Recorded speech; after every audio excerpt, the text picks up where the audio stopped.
So hello everyone, welcome आपका एक और नई वीडियो में। आज हम Maharashtra state board 10th standard का मैथ्स 1 दैट इज अलजेब्रा उसका चैप्टर नंबर 2 सॉल्व करने वाले। ठीक है, तो देखो क्वेश्चन नंबर 1 क्या बोला है। Solve the following quadratic equation by the factorisation method. आपको क्वाड्रेटिक इक्वेशन दिए रहेंगे, आपको उसको फैक्टराइजेशन मेथड से सॉल्व करना है। फैक्टराइजेशन मेथड आपने 8th स्टैंडर्ड में भी पढ़ा होगा। डोंट वरी, अगर आपको याद नहीं है तो मैं आपको पूरे कॉन्सेप्ट के साथ एक्सप्लेन करूँगा इस वीडियो में। ठीक है, तो चलो स्टार्ट करते हैं। देखो क्वेश्चन नंबर 1 क्या बोला है। X square minus 15x plus 54 is equal to the zero. ये फर्स्ट इक्वेशन आपका दिया हुआ है। ठीक है, इसको फैक्टराइजेशन मेथड से आपको सॉल्व करना है। तो चलो देखते हैं। देखो अब ये 54 है, यहाँ पर कुछ नहीं, मतलब हम यहाँ पर 1 अज्यूम करेंगे। ठीक है, इस 1 को अगर यहाँ ये देखो, इसको सॉल्व करने के लिए हमें क्या करना पड़ेगा, फर्स्ट टर्म को और लास्ट टर्म को मल्टीप्लाई करना है। तो 1 इंटू द 54 कितना होगा, 54 होगा। देखो अब 54 को आपको ऐसे दो दो टर्म निकालने हैं, जिसको प्लस माइनस करके कुछ भी करके आपको ये -15 आए और उसको मल्टीप्लाई करके 54 आए। ठीक है, तो मैं इसे दो टर्म समझ लो, मैं लेता हूँ 9 और 6। अब देखो -9 और प्लस -6, अगर मैं इसको माइनस और माइनस को क्या करूँगा, यहाँ पर ऐड करूँगा तो हो जाएगा -15x हो जाएगा, और 6 9 से कितना हो जाएगा, 54 हो जाएगा। ठीक है, तो अब देखो मुझे इसे दो टर्म तो मिल गए, अब मुझे इसको यहाँ पर पुट करना है। देखो यहाँ पर क्या हो जाएगा, एक्स स्क्वायर सेम रहेगा। अब इसकी जगह हमें इसको लिखना है ना, तो देखो क्या हो जाएगा, -9x और ये -6x plus 54 is equal to the zero. अब देखो आपको दो टर्म ऐसे मिल गए, दो जोड़ी मिल गई। अब देखो इसमें एक्स स्क्वायर है, मैं इसको क्या करता हूँ, इसमें से एक टर्म को कॉमन लेता हूँ। जैसे मैंने एक्स को कॉमन ले लिया, तो यहाँ पर अब क्या बचेगा, एक्स, फिर यहाँ पर क्या बचेगा, माइनस और ये 9। अब देखो एक्स इंटू द एक्स करूँगा तो एक्स स्क्वायर हो जाएगा, और ये माइनस आपका ऐसे हो जाएगा, और ये एक्स इंटू द 9 करूँगा तो 9x हो जाएगा। ठीक है, अब देखो ये माइनस का साइन दूंगा। अब देखो ये 6 को मैंने इसमें कॉमन लिया, और यहाँ पर क्या बच रहा है, अब एक्स बच रहा है। माइनस और प्लस क्या होता है, माइनस होता है। तो 6 9 से कितना हो जाएगा, 54 is equal to the zero. देखो 6 इंटू द एक्स करूँगा 6x, और माइनस माइनस क्या हो जाएगा, प्लस, और 6 इंटू द 9 करोगे तो 54 हो जाएगा। ठीक है, अब मैं क्या करूँगा, देखो आपको दो ऐसे कॉमन टर्म मिल गए। अब जैसे देखो इसमें मैं क्या लूँगा, x-6 इसको एक कॉमन ले लूँगा, और x-9 इसको एक कॉमन ले लूँगा। ठीक है, अब देखो यहाँ पर क्योंकि x-6 था, इसको मैंने बाहर था, इसको अंदर ले लिया, और ये x-9 दो बार था, मैंने इसको एक बार कॉमन ले लिया। ठीक है, हर सम में आपको ऐसे यही मेथड से करना है, ऐसे ही सॉल्व करना है। अब देखो मैं क्या ऐसा लिख सकता हूँ, x-6 is equal to the zero, और x-9 is equal to the zero. अब देखो ये x is equal to the -6 है ना, इधर आगे क्या हो जाएगा, राइट साइड में +6 हो जाएगा, और x is equal to the -9 है ना, राइट साइड में जाके क्या हो जाएगा, +9 हो जाएगा।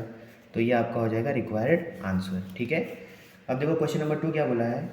क्वेश्चन नंबर 2 है X square plus X minus 20 is equal to the zero. ये आपको सेकंड सम दिया हुआ। ठीक है, इसको भी सेम वैसे सॉल्व करना है, कुछ नहीं, मतलब 1 लेना है। इस 1 को -20 से मल्टीप्लाई कितना आएगा, -20।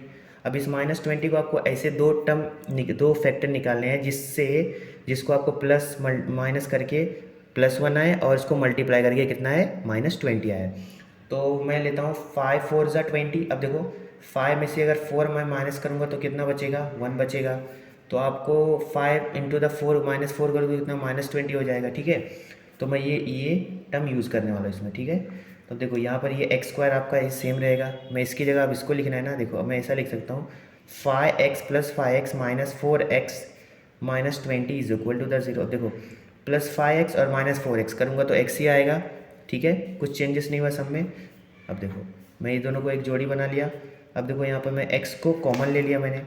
अब यहाँ पर क्या बचा हुआ है, x प्लस, अब देखो यहाँ पर क्या है, 5, तो 5 को ले लिया। अब देखो x इंटू द एक्स करोगे x square, plus x into the 5 करोगे तो 5x हो जाएगा, माइनस, फिर यहाँ पर मैं 4 को कॉमन ले रहा हूँ, फिर यहाँ पर क्या हो जाएगा, x, ये x हो जाएगा, x बच रहा है, माइनस और माइनस क्या होता है, प्लस होता है। तो देखो 5 का टेबल कितने टाइम पढ़ोगे, 20 हो जाएगा। तो 5 4 5 ज़ा 20 is equal to the zero. ठीक है, अब देखो यहाँ पर x + 4 x + 5 और x + 5 ये दोनों कॉमन हो गया, तो मैं इसको x - 4 को एक ब्रैकेट में लेता हूँ, और x + 5 को एक ब्रैकेट में लेता हूँ। ठीक है, is equal to the zero.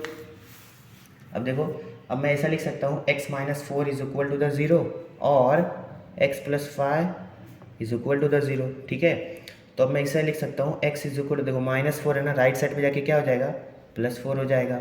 और x इज इक्वल टू +5 है ना, राइट साइड में जाके क्या हो जाएगा, -5 हो जाएगा। तो ये हो जाएगा आपका सेकंड का रिक्वायर्ड आंसर। ठीक है, अब देखो क्वेश्चन नंबर थर्ड क्या बोला है। थर्ड दिया आपको 2y² + 27y + 13 is equal to the 0।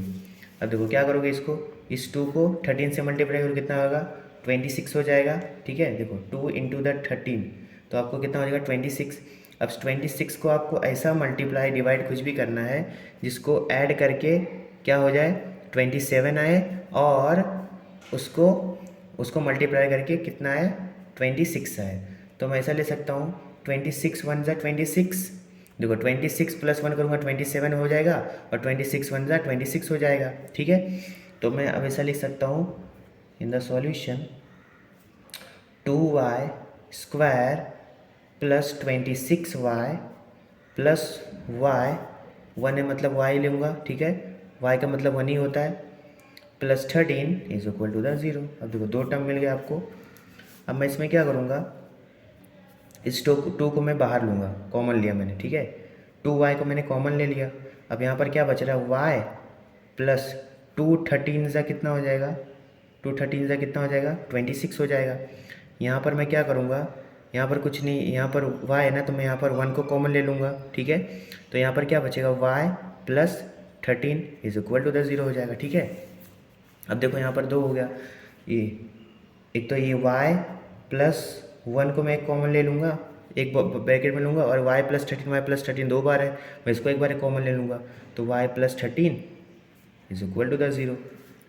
अब देखो y + 1 is equal to the 0, एक बार ऐसा लिख सकता हूँ, और y + 13 is equal to the 0। तो देखो अब ये 2y, ये माइनस है ना, ये प्लस है ना, +1 है ना, उधर जाके राइट साइड में क्या हो जाएगा, -1 हो जाएगा। और ये y is equal to the, ये +13 है, उधर जाके क्या हो जाएगा, -13। क्लियर है। अब देखो ये 2y है, वेरिएबल्स और नॉन वेरिएबल्स यहाँ पर क्या हो रहे हैं, मल्टीप्लाई हो रहे हैं, तो राइट साइड पे जाके क्या हो जाएंगे, डिवाइड हो जाएंगे।